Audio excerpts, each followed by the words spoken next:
with you.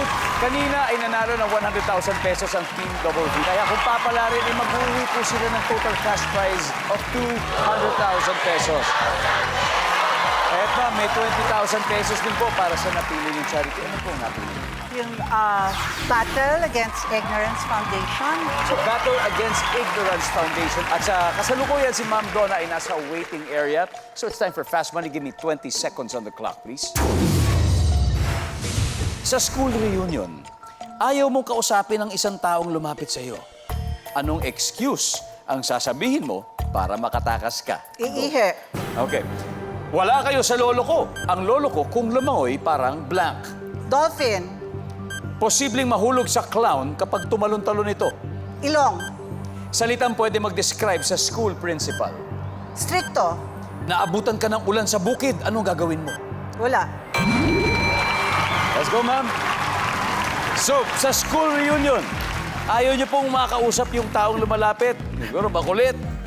May gagawa tayong excuse. Ang sasabihin niyo, si Sia. Ang sabi ng survey dyan ay, wow, good start. Wala kayo sa lolo ko. Ang lolo ko, kung lumangoy ay parang, survey? Uy, wala yun. Posibleng mahulog sa clown pag tumalon-talon ito, yung nose, yung kanyang red nose. Ang sabi ng survey, yes, meron tayo. Salitang pwede mag-describe sa school principal, siyempre ay stricto. Ang sabi ng survey, oy, naabutan ka ng ulan sa bukid, anong gagawin mo? Wala. Ang sabi ng survey, oy, ano? Para may hinahanap siguro. Si Vivian, let's get start. Let's welcome back Donna. Donna, si Miss Vivian ay nakakuha ng mga 57 points, so we need 143. You can do it. You can do it. At this point, makikita na po na manonood ang sagot ni Miss Vivian. Give me 25 seconds on the clock. So, sa school reunion, ayaw mong kausapin ang isang taong lumapit sa'yo. So, anong excuse ang sasabihin mo para makatakas ka? Go. Nasa CR. May emergency. May emergency. So, wala kayo sa lolo ko. Ang lolo ko, kung lumangoy, parang blank. Isda. Posibleng mahulog sa clown pag tumalon-talon ito. Yung kanyang costume, yung hat.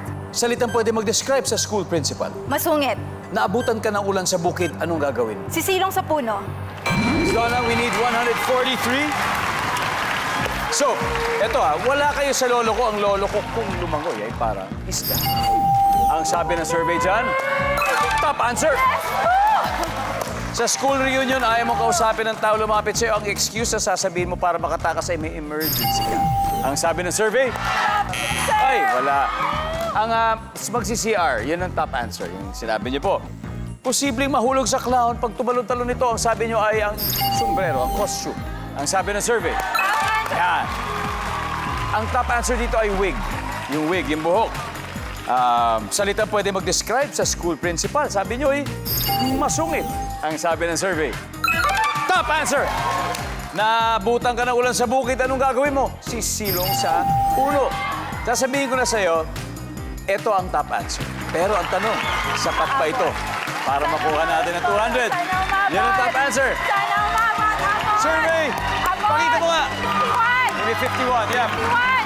51! 51! 51! Ay, sana! Okay lang po. Very close, Donna. It's okay pa. But congratulations, you still won 100,000 pesos. You have been wanted na.